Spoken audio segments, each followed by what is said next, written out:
सम्पूर्ण साथीहरुलाई नमस्कार। आज पनि हामी कोशी प्रास विशेष प्रश्न टपिक कार्यालय व्यवस्थापन र नागरिक वडापत्र सम्बन्धी हेर्नै पर्ने महत्त्वपूर्ण प्रश्नहरू एक साथमा हेर्नेछौँ।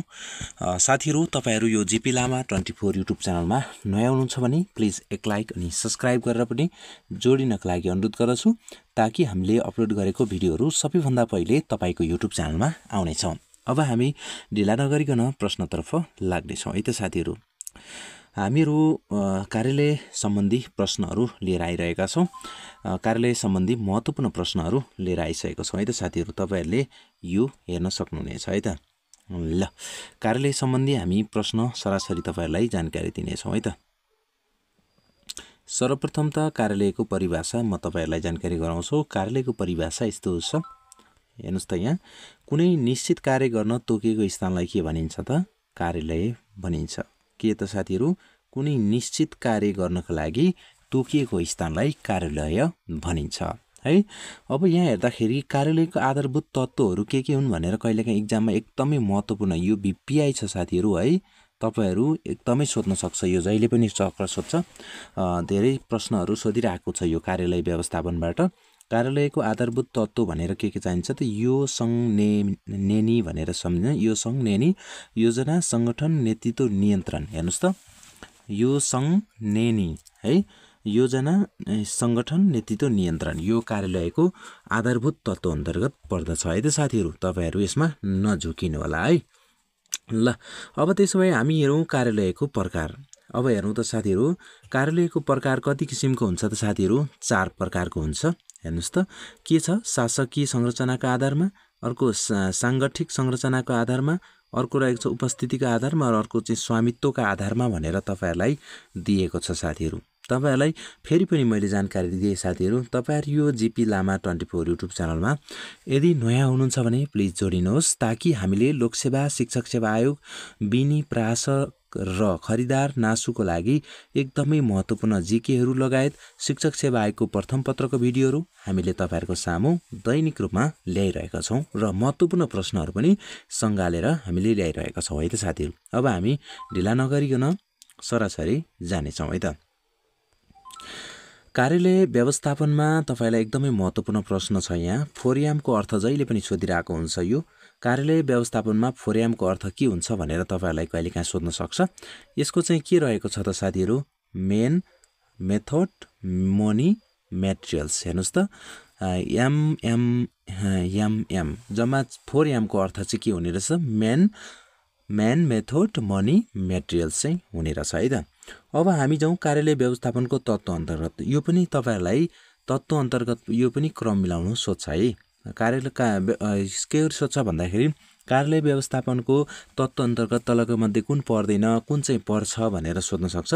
यो पनि ख्याल गर्नु होला। 1 नम्बर छ कर्मचारी, उपकरण, वातावरण, लक्ष्य, अनि त्यसपछि यसको सूत्र रहेको छ। यहाँ हेर्नुस् त, सूत्र के दिएको छ त साथीहरुलाई? यहाँ सूत्र तपाईहरुले हेर्न सक्नुहुनेछ। सूत्र चाहिँ यस प्रकारको रहेको छ। हेर्नुस् है त, के छ त? कौबाल है, कौबाल भनेर तपाईहरुले सम्झिनु होला है त साथीहरु। ओके, ल हामी त्यसपछि अर्को जाउँ। अब चिठी पत्रतिर जाउँ है त।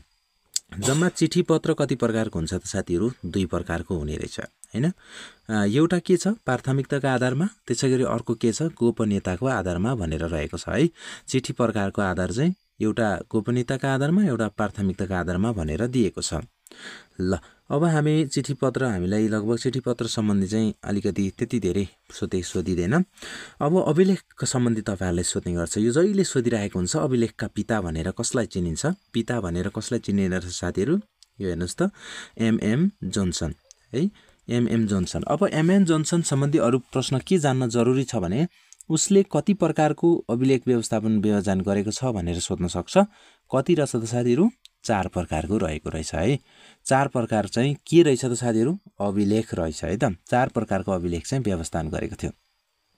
ल, अब यहाँनिर तपाईहरुलाई अभिलेख चाहिँ यो एकदमै महत्त्वपूर्ण प्रश्न छ है साथीहरु। ल, अलिकति मैले यसलाई माथि बनाए। यो अभिलेख सम्बन्धी एकदमै महत्त्वपूर्ण प्रश्न छ। अति महत्त्वपूर्ण अभिलेख चाहिँ कहिलेसम्म राख्नुपर्छ भन्दाखेरि यो सोध्न सक्छ इक्जाममा, कहिले पनि नधुल्याउने भनेर भन्यो भने चाहिँ अति महत्त्वपूर्ण भयो। तर महत्त्वपूर्ण भन्यो भने चाहिँ महत्त्वपूर्ण अभिलेख चाहिँ कति वर्षसम्म राख्नु पर्यो साथीहरू? 10 वर्षसम्म राख्नुपर्छ। यो इक्जाममा सोध्न सक्छ है। 10 वर्षसम्म सुरक्षित राख्नुपर्ने अभिलेख कुन हो भनेर सोध्न सक्छ। यो भन्यो भने महत्त्वपूर्ण होइन। त्यसै गरी अर्को उपयोगी अभिलेख होइन।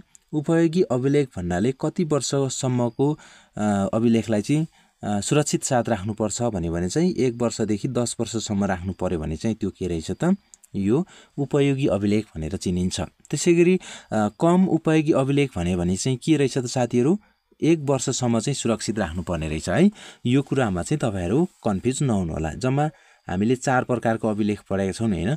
महत्त्वपूर्ण अभिलेख भन्यो भने 10 वर्षसम्म राख्नु पर्यो र अति महत्त्वपूर्ण भन्यो भने कहिले पनि नधुल्याउने भयो होइन।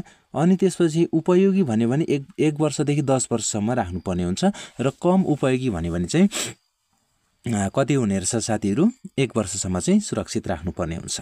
ल तपाईँहरूले यसमा चाहिँ यति हेर्नुभयो भने हुन्छ है त साथीहरू। यो भित्र तपाईँहरूले यो महत्त्वपूर्ण अभिलेख होइन, अनि त्यसपछि अति महत्त्वपूर्ण कहिले नधुल्याउने खालको यो चाहिँ के खालको अभिलेखहरू हुन्छ भनेर चाहिँ तपाईँहरूले किताबमा हेर्नु होला। त्यहाँनिर मैले आज यहाँ थोरै सर्टकटमा व्याख्या ल्याएको छु साथीहरूलाई। ल तपाईँहरूले त्यसरी हेर्नु होला है त साथीहरू। ल अब अर्को जाउँ हामी फाइलिङको प्रकार। कहिलेकाहीँ फाइलिङ कति प्रकारको हुन्छ भनेर सिम्पल रूपमा सोधिन सक्छ। यो त सबै साथीहरूले पत्ता लगाउन सक्नुहुन्छ। फाइलिङ कति प्रकारको हुन्छ? 5 प्रकारको हुने रहेछ है। अर्को 5 प्रकारको फाइलिङ के रहेछ भन्दाखेरि वर्णानुक्रम, विषयगत, सङ्ख्यात्मक, भौगोलिक र एउटा यहाँ छिटो छुटेको छ समयक्रम है। के छ त? समयक्रम भनेर भनिएको छ। समयक्रम एउटा छुटेको छ साथीहरू यहाँनिर। ल समयक्रमसँग चाहिँ हाम्रो के छ त? 5 वटा रहेको छ है यो समयक्रम है। ल समयक्रमसँग चाहिँ कतिवटा रहेछ त साथीहरू? जम्मा 5 वटा अभिलेखहरू रहेको फाइलिङहरू रहेको छ है त साथीहरू। ल त्यसै गरी हामीले अभिलेखको बारेमा जानकारी पायौँ। अब तपाईँहरूलाई महत्त्वपूर्ण प्रश्न अर्को रहेको छ हेर्नुहोस् त। जिन्सी श्रेष्ठता प्रणालीको व्यवस्था कहिले भएको थियो भनेर कहिलेका ठ्याक्क यो प्रासम्म चाहिँ के गर्न सक्छ भन्दाखेरि सोध्न सक्छ क्या। कहिले भएको रहेछ साथीहरू? यो विक्रमसम्म 2020देखि भएको रहेछ है। के त साथीहरू? जिन्सी श्रेष्ठता प्रणालीको व्यवस्था। ल अर्को छ के छ भन्दाखेरि नेपालमा सरकारी कामकाज धुल्याउने निर्देशिका कहिले जारी भयो भनेर सोध्न सक्छ। विक्रमसम्म 2027 यो अनुसार चाहिँ अब यो मात्रै हेरेर होइन, नेपालमा सरकारी कामकाज धुल्याउने निर्देशिका भनेको चाहिँ विक्रमसम्म 2027मा सुरु भयो र 27 को अनुसार चाहिँ कति प्रकारको अभिलेख छ भन्यो भने चाहिँ के रहेछ त साथीहरू? कति प्रकारको रहेछ त साथीहरू? 5 प्रकारको नै रहेछ है त साथीहरू। तपाईँहरू यसमा नझुकिनु होला है। ल हामी त्यसै गरी अरू पनि हेरिहाल्नेछौँ साथीहरू। ल यहाँ हेर्नुहोस् त यहाँनिर अभिलेख व्यवस्थापनको चक्र एकदमै यो चाहिँ भिबिआई प्रश्न नै भन्छु साथीहरू है। यो चाहिँ एकदमै भिबिआई नै भन्छु। तपाईँहरूले पनि इन्सर्ट गरेर राख्नु होला साथीहरू। सिर्जना, उपयोग, भण्डारण, विनाश है। यो जम्मा चक्रहरू 4 प्रकारको छ। अभिलेख व्यवस्थापनको चक्र चाहिँ कुन सही क्रम छ भनेर मिलाउन सक्छ। कहिलेकाहीँ उपयोग, भण्डारण, विनाश र सिर्जना भनेर राखिदिन सक्छ। कहिलेकाहीँ सिर्जना, उपयोग होइन, भण्डारण, विनाश भनेर तपाईँहरूलाई राखिदिन सक्छ। अब हामीले यसको रट्ने तरिका पनि हेर्नु पर्यो होइन।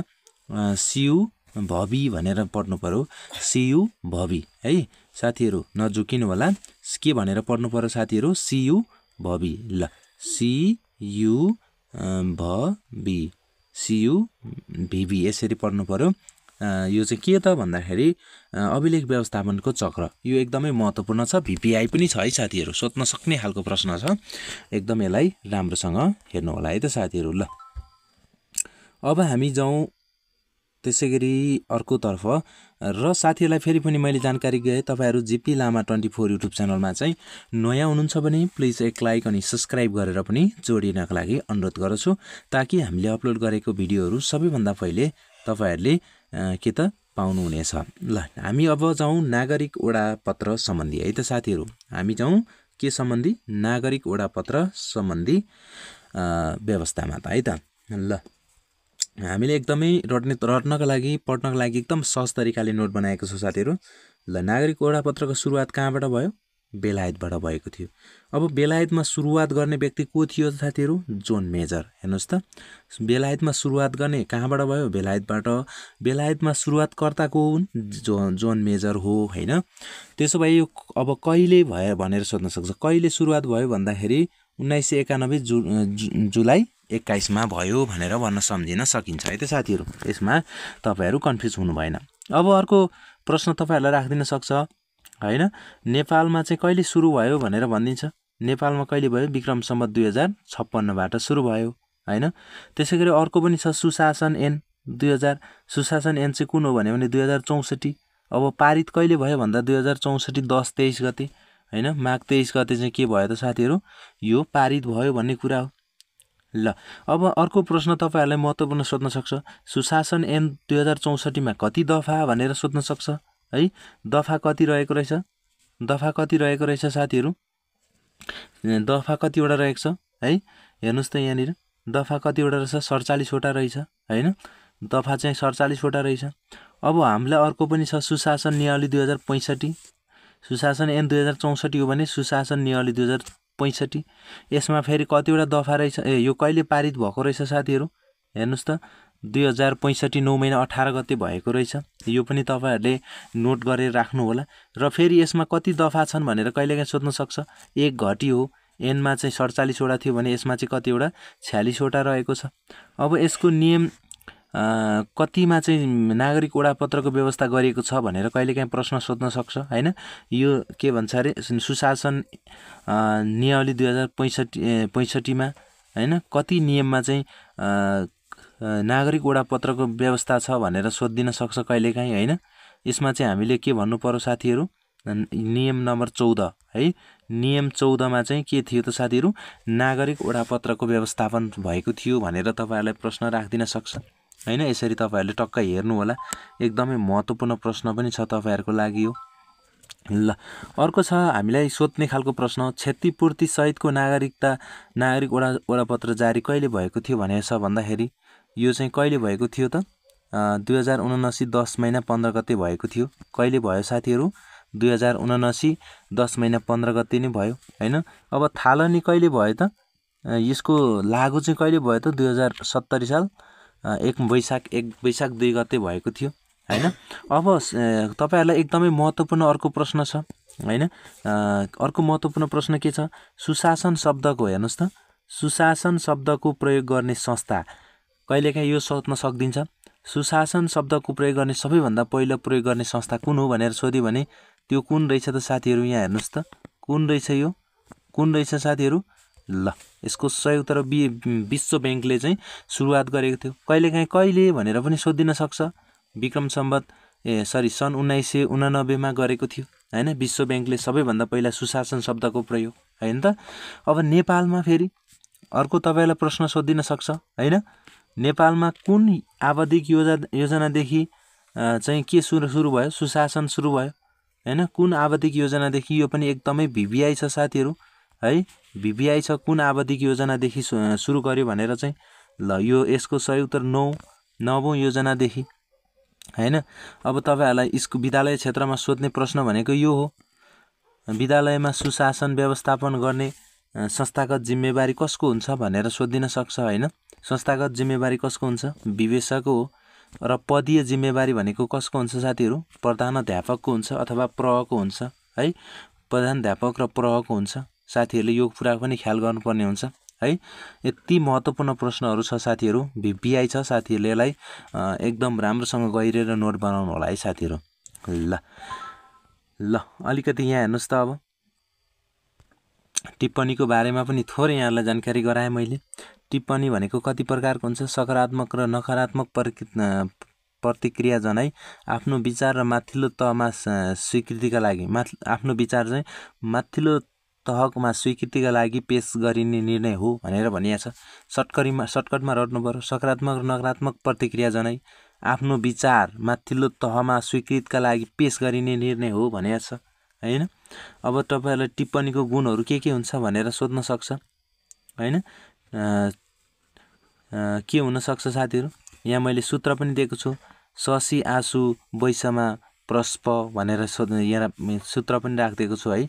सूत्र पनि राखिदिएको छु यहाँ तपाईहरुलाई हेर्नु होला है यसरी चाहिँ तपाईहरुले मिलाउन सक्नुहुनेछ के छ त साथीहरु शशी आँसु वैश प्रस्प भनेको छ सरलता शिष्टता हैन आकर्षकता शुद्धता वैधता त्यसपछि सान्दर्भिकता हैन सान्दर्भिकता अनि मौलिकता प्रभावकारिता स्पष्टता है प्रभावकारिता अनि त्यसपछि स्पष्टता कति राम्रो छ हैन ल अब हामी चिठीको बारेमा पनि हेरौं है त यहाँ चिठीको बारेमा चाहिँ तपाईहरुलाई यसरी मैले जानकारी दिएको छु हेर्नुस् त ल चिठीको बारेमा कति राम्रो छ यहाँ हेर्नुस् है एकचोटी सूचना सम्प्रेषण गर्ने माध्यम कति सर्टकट छ हैन के त सूचना सम्प्रेषण गर्ने माध्यम भनेर भनिएको छ एकदमै महत्त्वपूर्ण छ साथीहरु तपाईहरु जीपी लामा 24 युट्युब च्यानलमा जोडिनु भएको छैन भने सबैभन्दा पहिला तपाई जोडिनुस् है ल 24 युट्युब च्यानल जोडिनु भएको छैन भने जोडिनुस् है हेर्दै हुनुहुन्छ भने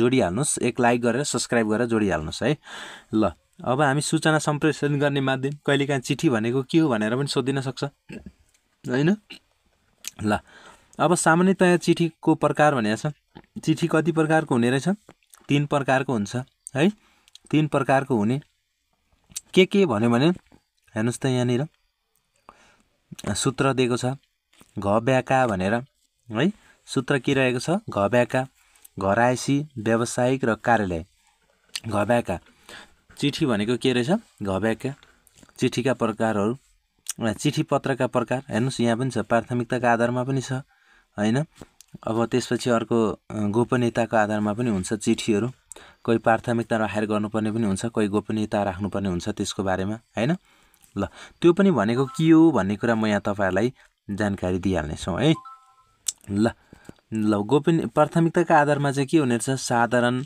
जरुरी अति जरुरी तुरुन्त यो तपाईहरुले बुझ्नै पर्ने कुरा हो साथीहरु यो साधारण भनेको चाहिँ आफैले फर्चेट गर्नु परेमा 10 दिन र माथिल्लो तहमा पेश गर्नु पर्यो भने कति दिन 7 दिन भित्रमा यहाँ 7 हो ल 7 दिन भित्रमा पेश गर्नुपर्ने हुन्छ ल यो चाहिँ तपाईहरुलाई सोध्न सक्छ है साधारण चिठी भनेको चाहिँ कति त आफैले गर्यो भने 10 दिनसम्म र माथिल्लो तहमा पेश गर्नु पर्यो भने कति दिन त साथीहरु 7 दिन भनेको छ है 7 दिन चाहिँ हो ल त्यसै जरुरी भनेको के हो आफैले 5 दिनमा हैन माथिल्लो तहमा पेश गर्नु पर्यो भने कति दिनमा 2 दिनमा है यो पनि हेर्नु होला अब अति जरुरी भन्यो भने चाहिँ आफैले 3 दिन भित्र गर्न सकिन्छ तर माथिल्लो तहमा पेश गर्नु पर्यो भने चाहिँ 2 दिन भित्र पेश गर्नु पर्यो ल तुरुन्त भन्यो भने चाहिँ के त अब तुरुन्त हैन तुरुन्त भन्यो भने आफू समक्ष आएकै दिन के त माथिल्लो तहमा पेश गर्नु पर्यो तुरुन्तै पेश गर्नु पर्यो है यो चाहिँ तपाईहरुलाई जानकारीको लागि हो ल अब यहाँ निर थोरै गोपनीयताको बारेमा पनि तपाईहरुलाई मैले जानकारी दिए गोपनीयताको आधारमा कस्तो हुन्छ भन्ने कुरा यहाँ हेर्नुस् त गोप्य पत्र गोप्य भनेर लेखेको पत्र नै हुन्छ है अनि त्यसपछि अति गोप्य पत्र भन्यो भने अति गोप्य पत्र भनेर लेखिने पत्र भनेको छ ल यति कुरा चाहिँ तपाईहरुले बुझ्नु पर्छ गोप्य पत्र र अति गोप्य पत्र भनेर चाहिँ गोपनीयताको आधारमा चिठी पत्रहरु हुने गर्छ अब यहाँ दर्ताको कुरा आयो हैन दर्ता भनेको कार्यालयमा आएका चिठी निवेदन के त कार्यालयमा आएका चिठी निवेदन हैन अनि त्यसपछि अन्य के त कारबाहीका लागि पेश भएका कागजातहरु प्रारम्भिक रूपमा अभिलेख राख्ने काम हो भनेको छ दर्ता भनेको है प्राप्त के निवेदन तथा अन्य कार्य यो तथा हो कार्यालयमा आएका चिठी निवेदन तथा अन्य कारबाहीका लागि पेश भएका कामकाजहरु प्रारम्भिक रूपमा अभिलेख राख्ने काम हो भनेको छ के त भन्दा दर्ता हैन दर्ता हो भनेर भन्न सकिन्छ यो तपाईहरुलाई कहिलेकाहीँ परिभाषा मात्रै सोधिन सक्छ ल जीपी लामा 24 यहाँ छ यो सर्च गर्नु होला ल अब साथीहरु हामी यहाँ हेरौं है त अब चलानी आयो हैन साथीहरुलाई चलानीको बारेमा पनि कहिलेकाहीँ सोध्न सक्छ चलानी भनेको एक कार्यालयबाट अर्को व्यक्ति वा कार्यालयलाई चिठी पत्रहरु प्रेषण गर्दा पठाउने कार्यालयले अभिलेख राख्ने कार्यालय के भनिन्छ त चलानी भनिन्छ पठाउने कार्यालयले केले चिठी पत्रहरु सम्प्रेषण गर्दा पठाउने कार्यालयले अभिलेख राख्ने प्रक्रियालाई के भनिने रहेछ साथीहरु चलानी भनिदो रहेछ है ल हामीले यति भयो भने यति क्लियर भयो भने हामी लगभग हुन्छ है साथीहरु ल थोरै यहाँ तपाईहरुलाई मैले इन्फर्मेसनको लागि पनि राखिदिएको छु एउटा टिप्पणी। अभिलेखका पिता भनेर अघि नै हामीले एमएम जोन्सन भनेको छ। अभिलेखहरू के छन्? अति महत्त्वपूर्ण अभिलेख, उपयोगी अभिलेख, कम उपयोगी अभिलेख। अब पनि हामीले भनेको छ कहिले नधुल्याउने। हेर्नुस् त, कहिले नधुल्याउने भनेको चाहिँ के रहेछ त? अति महत्त्वपूर्ण। र महत्त्वपूर्ण अभिलेख भनेको चाहिँ 10 वर्षसम्म सुरक्षित राख्नुपर्ने, 20 वर्षसम्म कति त 20 वर्षसम्म राख्नु पर्यो। अब उपयोगी अभिलेख भनेको 1 देखि 10 वर्षसम्म सुरक्षित राख्नु पर्यो हैन। अब कम उपयोगी भनेको चाहिँ कति त 1 वर्षसम्म चाहिँ के राख्नु पर्यो? सुरक्षित राख्नुपर्ने हुन्छ है। ल त्यसैगरी चाहिँ हामीले के गर्न सकिन्छ त? चाहिँ के गर्न सकिन्छ त? यसरी हामीले अभिलेख राख्न सकिन्छ। अब नेपालमा सरकारी कामकाज धुल्याउने निर्देशिका 2027 अनुसार चाहिँ अभिलेखको प्रकार अघि हामीले जम्मा 5 प्रकारको हुन्छ भनेको छ। के अरे? कार्य सम्पन्न भएको 1 वर्षसम्म सुरक्षित राख्नुपर्ने हैन अभिलेख। त्यो के रहेछ भन्दा मासिक, त्रैमासिक, अर्धवार्षिक प्रतिवेदनहरू हैन। यही कुराहरू चाहिँ हो। अघि मैले के कुराहरू पर्छ भन्ने कुरा भन्यो भने चाहिँ त्यो आउँछ है। ल अब अर्को छ हेर्नुस् त, काम सम्पन्न भएको 5 वर्षसम्म सुरक्षित राख्नुपर्ने अभिलेख। त्यो के हो भने जस्तै हाजिरी, कर्मचारीको हाजिरी फारमहरू यसरी सोध्न सकिन्छ के भन्छ भन्दाखेरि कर्मचारी हाजिरी फारमहरू कति वर्षसम्म सुरक्षित राख्नुपर्ने छ भनेर सोधिन सक्छ। कति रहेछ साथीहरु? 5 वर्षसम्म हैन। काम सम्पन्न भएको 5 वर्षसम्म पनि हामीले कर्मचारीको हाजिराहरू चाहिँ के राख्नुपर्ने छ? 5 वर्षसम्म सुरक्षित राख्नुपर्ने रहेछ भन्ने कुरा हो। अर्को 3 नम्बरमा रहेछ काम सम्पन्न भएको 10 वर्षसम्म सुरक्षित राख्नुपर्ने हैन। ल 10 वर्षसम्म सुरक्षित राख्नुपर्ने कागजातहरू के हुन् भने चाहिँ कुनै कार्यालय वा संस्थाहरूको वार्षिक प्रतिवेदन हैन, मित्र राष्ट्रका प्रतिनिधि वा भ्रमणहरूको कागजातहरू, त्यो चाहिँ हामीले के गर्नु पर्यो? 10 वर्षसम्म राख्नुपर्ने हुन्छ। अर्को 4 नम्बर रहेछ काम सम्पन्न भएको 20 वर्षसम्म सुरक्षित राख्नुपर्ने कागज भनेको छ। ल 20 वर्षसम्म राख्नुपर्ने चाहिँ के रहेछ त साथीहरु? राहदानी हैन, मूल किताब, राहदानी सम्बन्धी दरखास्त, भित्री पानाहरू, निर्माण सम्बन्धी मेजरमेन्ट बुक हैन, सोच सम्बन्धी अनि कागजातहरू चाहिँ के गर्नु पर्यो? 20 वर्षसम्म चाहिँ हामीले सुरक्षित राख्नुपर्ने हुँदो रहेछ है। तपाईहरुले यति बुझ्नु होला नि। ल अर्को हेर्नुस् त, अब कहिले पनि नष्ट गर्न नमिल्ने वा सधैँभरि सुरक्षित राख्नुपर्ने कागजातहरू, राजपत्रमा प्रकाशित कागजातहरू, देशको सीमा नक्सा सम्बन्धी, नापी नक्साहरूको कागजातहरू भनेको छ। ल साथीहरु, आज हामीले यति नै हेरेका छौं। तपाईहरु यो जीपी लामा 24 युट्युब च्यानलमा है, जीपी लामा 24 युट्युब च्यानलमा नयाँ हुनुहुन्छ भने प्लिज एक लाइक अनि सब्स्क्राइब गरेर जोडिनु होला। आजको भिडियो कस्तो लाग्यो समग्रमा कमेन्ट गर्न नभुल्नु होला साथीहरु। फेरि हामी अर्को भिडियोमा आउने नै छौं। यस्तै महत्त्वपूर्ण भिडियोको साथ तपाईहरुलाई लिएर आउने नै छौं। त्यतिन्जेलसम्म साथीहरु तपाईहरुले यो भिडियोलाई लाइक गर्नु होला अनि एक लाइक अनि सब्स्क्राइब गर्नु होला र साथीहरुकोबाट एक लाइक अनि सब्स्क्राइब गरेर पनि जोडिनु होला, ताकि हामीले अपलोड गरेको सबैभन्दा पहिले तपाईहरुले भिडियो प्राप्त गर्न सक्नुहुनेछ। ल हस् त, आजलाई हामी यति नै गर्नेछौं। फेरि हामी अर्को भिडियोमा भेट्ने छौं। त्यतिन्जेलसम्मको लागि यहाँहरुलाई कस्तो लाग्यो आफ्नो प्रतिक्रिया कमेन्टमा राख्नु होला र तपाईहरुले माग गरेको शिक्षक सेवा आयोग, लोक सेवा आयोगको प्रथम पत्रको भिडियोहरु हैन, कोशी प्रास, विभिन्न क्षेत्रको प्रदेश प्रादेशिक संघीय प्रासहरुको लागि महत्त्वपूर्ण प्रश्नहरु हामीले लिएर आइरहेका छौं। साथीहरु तपाईहरुले एकदमै महत्त्वपूर्ण भिडियो हेर्न सक्नुहुनेछ। यसरी तपाईहरु जोडिनु होला। हस्त, धन्यवाद।